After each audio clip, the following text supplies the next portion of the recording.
ನಮಸ್ತೆ, ನಾನು ನಿಮ್ಮ ರೋಹಿಣಿ ಇಸ್ರೇಲ್ನಿಂದ ಮಾತಾಡ್ತಾ ಇದ್ದೀನಿ. ಏನು ಮಾಡ್ತಾ ಇದ್ದೀನಿ ಗೊತ್ತುಂಟಾ?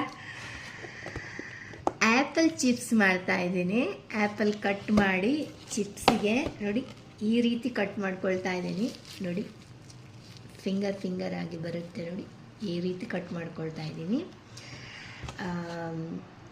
ಇನ್ನೂ ಕಟ್ ಮಾಡಲಿಕ್ಕುಂಟು, ಕಟ್ ಮಾಡ್ತಾ ಇದ್ದೀನಿ. ಕಟ್ ಮಾಡ್ತಾ ಮಾತಾಡ್ತಾ ಇದ್ದೀನಿ. ಏನು ಗೊತ್ತುಂಟಾ, ಇಸ್ರೇಲ್ ಜಾಬ್ ಬಗ್ಗೆ ಹೇಳಿ ಅಂತ ಹೇಳ್ತಾ ಇದ್ರಿ ಅಲ್ವಾ. ಸೊ ಇವಾಗ ತುಂಬ ಜಾಬ್ ಆಪರ್ಚುನಿಟೀಸ್ ಇದೆ. ನೀವು 4 ಕಾರ್ನರ್ ಏಜೆನ್ಸಿ ಬ್ರಹ್ಮಾವರದಲ್ಲಿ ಉಂಟು, ಉಡುಪಿ ಜಿಲ್ಲೆಯ ಬ್ರಹ್ಮಾವರದಲ್ಲಿ ಉಂಟು. ನೀವು ಅವರಿಗೆ ಕಾಲ್ ಮಾಡಿದರೆ ಅವರೆಲ್ಲ ಇನ್ಫಾರ್ಮೇಷನ್ ಕೊಡ್ತಾರೆ ನಿಮಗೆ, ಯಾವ ಜಾಬ್ ಉಂಟು ಅಂತ. ತುಂಬ ಜಾಬ್ಗಳು ಉಂಟು. ಖಾಲಿ ಈಗ ಕನ್ಸ್ಟ್ರಕ್ಷನ್ ಮತ್ತು ಕ್ಯಾರ್ ಗಿವರ್ ಅಲ್ಲ, ಸೂಪರ್ ಮಾರ್ಕೆಟ್ ಅಲ್ಲ, ಬೇರೆ ಎಲ್ಲ ಕೆಲಸಗಳು ಉಂಟು.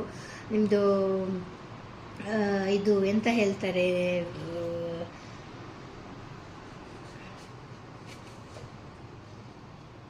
ನಿಮಗೆ ಸ್ವೀಟ್ ಮಾಡೋದು, ಬ್ರೆಡ್ ಮಾಡೋದು ಮತ್ತು ಕುಕೀಸ್ ಎಲ್ಲ ಮಾಡೋದು, ಆ ಕೆಲಸನೂ ಬಂದಿದೆ. ಪೇಂಟಿಂಗ್ ಕೆಲಸ ಬಂದಿದೆ. ಆಮೇಲೆ ಮೆಕ್ಯಾನಿಕ್ ಕೆಲಸನೂ ಬಂದಿದ್ದಂತೆ ನನಗೆ ಇನ್ಫಾರ್ಮೇಷನ್ ಉಂಟು. ನೀವು ಏನು ಮಾಡಬೇಕು ಅಂದರೆ ಅವರಿಗೆ ಕಾಲ್ ಮಾಡಿ ಇನ್ಫಾರ್ಮೇಷನನ್ನು ಕಲೆಕ್ಟ್ ಮಾಡ್ಕೊಳ್ಳಿ. ಓಕೆನಾ? ಓಕೆ, ನಾನು ಚಿಪ್ಸ್ ರೆಡಿ ಮಾಡ್ತಾ ಇದ್ದೀನಿ. Okay, thank you so much. Bye.